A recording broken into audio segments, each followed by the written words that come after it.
Excited to finally be in game week. Obviously, it's been a whirlwind 8 months for our guys. For us as a coaching staff, a lot to get done, and what 8 months may sound like a long time, but it's a very short window to get all the things you need in order to get a football team prepared to go execute on on Saturday. And so, I think Coach DeBoer's done a really tremendous job just preparing our guys through all the situations, getting our guys prepared for all the things that they need to in order to execute and maximize their opportunities. I think from a workload standpoint, our strength staff, our training staff has done a really tremendous job navigating our guys, getting them ready for fall camp, and then getting them ready here for the season. I think, the days leading up from the last scrimmage that we had, whatever that was, a little over a week ago, to where we are right now. We've done a great job of managing their bodies and getting some of their legs back and all those things, and still being physical and keeping the main thing at the same time. And so here we are at game week, and we've got a little bit of a jump on Western Kentucky than we would on a normal Monday, which is really nice to kind of ease into to that first game plan and let our guys get a feel for how we run scout teams, how we game plan. Most of our off season is spent on teaching the guys from a defensive perspective. We teach them the defensive concepts. We never teach them exactly, what their job is. We talk about the bigger concept of the defense. This is how we play cover 3. This is how we play cover 1. Now here's your role within the framework of the defense. Here's how teams are going to attack us in these coverages, the weaknesses, the strengths, all those things. Then we talk about the situational application. Here's how cover 3 or this call is applied on third down versus the red zone versus 2-minute when they need a field goal and 2-minute when they need a touchdown. Those are two totally different scenarios, and we apply our concepts differently. But now the majority of time will be focused on offensive recognition, and I think that's where we have done a great job over the years in getting our players to play defense with anticipation, whereas defense is inherently reactionary. We're starting to get our guys to understand those formations, those concepts that will happen in downs to downs where a guy can make a difference in a ball game. And so our players are leaning into that really well. We've got some very smart young men on defense, some guys that have seen a lot of ball, some guys that have not seen a lot of collegiate football. And I think our leaders are doing a really good job of kind of setting the tone of what those scout periods are supposed to look like. So it's game week. We're ready to roll. Thank you, Coach. Let's start with left side, Chase. Coach, wanted to ask you about communication in the secondary. Malachi Moore being a veteran in the middle of the field, how much has he been able to lead the secondary in that respect? And other than Malachi, who are some of the best communicators back there? That's a great question. Well, when you have a guy like Malachi Moore, you really set the standard in terms of the leadership. I think when you talk about leadership and being a person that emulates what it's supposed to look like, right, leading by example, he is one of the hardest workers that I've ever seen in practice every single day, whether it's a workout, whether it's a walkthrough, whether it's a practice. He really has sets the standard of what it's supposed to look like, down in and down out, play in and play out. When he goes to the sideline, he's constantly communicating with other guys on the defense about what we need to fix, what we saw out there in real time. Him and Deontay Lawson, I think, are truly special communicators that have had a lot of experience in this defense. But when you add guys like Jihad Campbell, who have been here, but maybe have not had the rep base of experience like those guys, I think he's done a tremendous job. But particularly on the back end, I think Keon Sabb has been phenomenal. His ability, I was so impressed even with week 1. When he got here and we started doing some little walkthroughs and meetings and all that kind of stuff, his retention of our defense, and now he's starting to play with anticipation. He's communicating at a high level, and if you can keep up with Malachi Moore, I think that's a pretty great job there. Stay on the left side, Tony. You've got kind of an interesting case with TJ Finley. This will be his third time playing Alabama with his third school, and then you also faced him at South last year. Does that affect the way you scout him? And then having seen him before, what does he offer as a quarterback? Yeah, obviously when a player has had experience, right, playing against the team, right, there's a certain level of comfort, especially if you've been in a stadium or whatever that may be.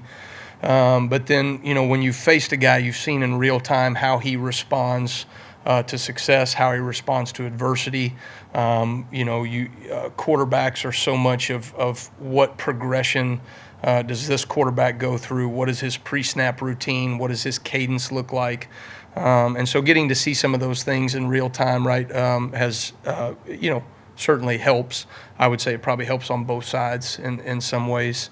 But really impressed with him a year ago. I thought, he's got a really good release. He can make all the throws. I thought he did a really good job of managing their offense really well. Took what was given early but can work through a progression. And so it'll be interesting to see how, Tyson and their staff utilizes him maybe different than what G.J. Kinney did or the Auburn staff before that or whatever it may be, right? But I think he's got a skill set that you can utilize in a number of different ways. And then, he's a big son of a gun, and so he's a guy that can fall forward, right? And if he does, he's going to go for 3 or 4 yards just getting downhill. One of the things that we really lean into are what are their,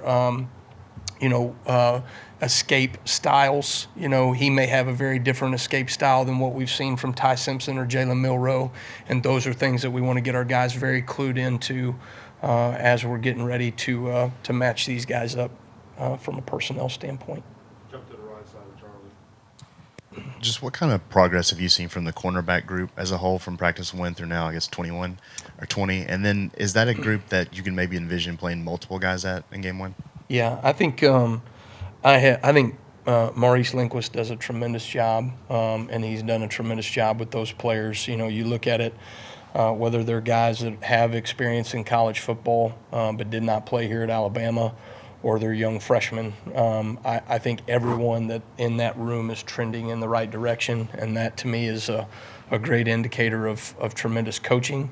I think it's also a tremendous indicator of young men that have an opportunity and are trying to make the most of their opportunity. And so, when you got guys like Damani Jackson who have played, the game, but he's learning a new defense, right? He's learning a new culture, a new system, a way of doing things, right? I think he has really taken to that. I've seen great leaps from him.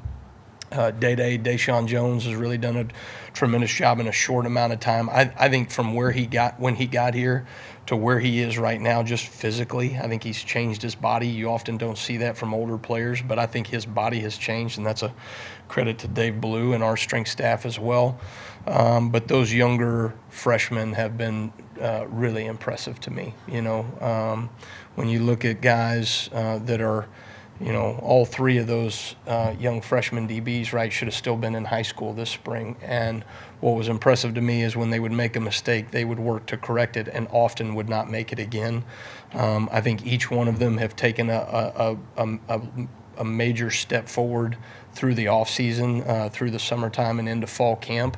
And so you're going to see a lot of them play. And so I think it's something that's really exciting.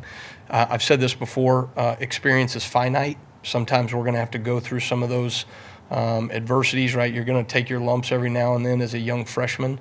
But what I've been excited about is those guys have shown that when they do make a mistake that they can get it fixed moving forward. And if they'll do that, they'll continue to elevate their game throughout the season. Stay with Nick up front right here. Yeah, I believe, what was it 22 that you faced Western Kentucky at South Alabama? I mean, what stands out about their offense and the challenges there that they do? Well, I've always been impressed with Tyson Helton, with Clay Helton. I've gone against those guys. They really kind of come from the, all of those guys. Brom, Jeff Brom and the Petrinos and some of what they do schematically, I think is one of the better offensive systems in the country right now. They do a really good job of attacking you vertically down the field, but they take easy access throws as you give them in the passing game. They're creative in the run game. They're not afraid to run their quarterback and get in some of the 1+ offensive game as well to create, extra matchups and extra numbers at the point of attack in the run game. And then, I think, they're creative guys. I mean, they're going to utilize tempo to their advantage. They do a really good job of working formations in and out of tempo, a lot of different formations and nuances that maybe you haven't worked that you got to be able to fix in real time in a game. And then, you see all types of tricks. You see all types of different shots and stuff like that. I think, they're aggressive play callers, and I think, it's something that's I've seen them over the years, and it's really admirable, right, the way they go about things, and it's impressive how aggressive they are in certain areas. So we'll have our work cut out for us. This is, you can say what you want about a group of 5 versus power 4 matchup, whatever we are now, but this is a very dynamic offense, and they will challenge us in a number of ways schematically. So we'll have our work cut out for us. Stay on the right side, Matt. Have you utilized Brian Ellis at all, given his experience working with Tyson on that staff?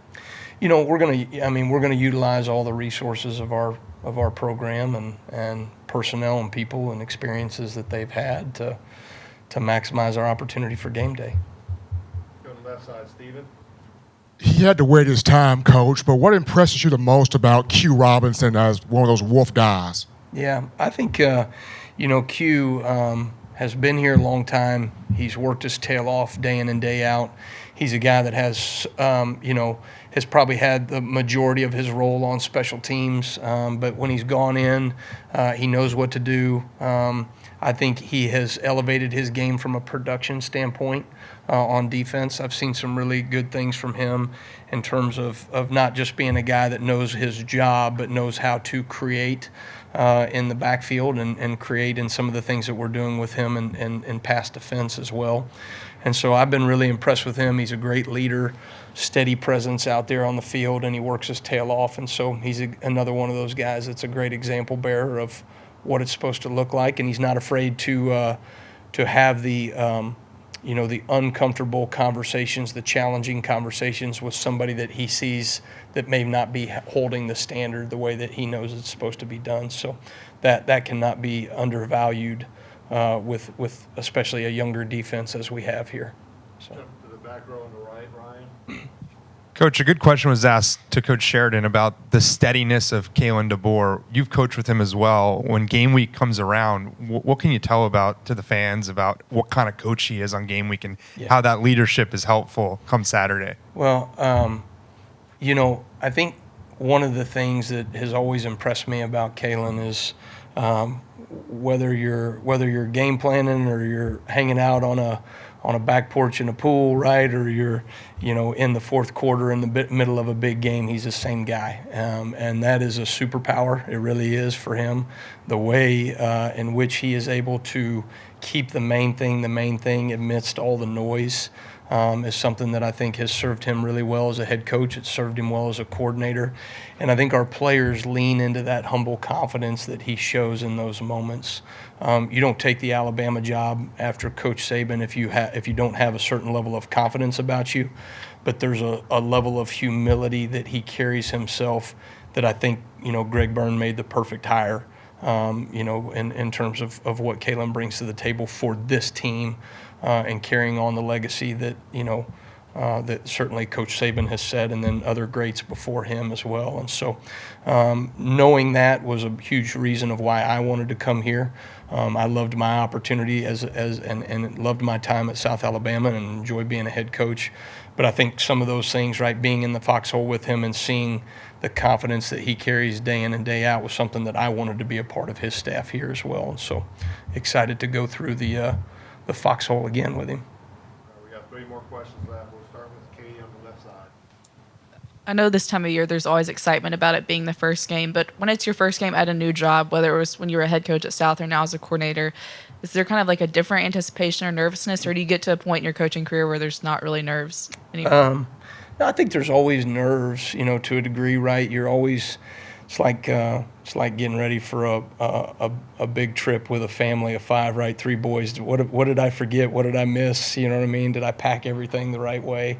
I think you're trying to go through those checklists, make sure that you did all the right things, and then it's game day. It's exciting.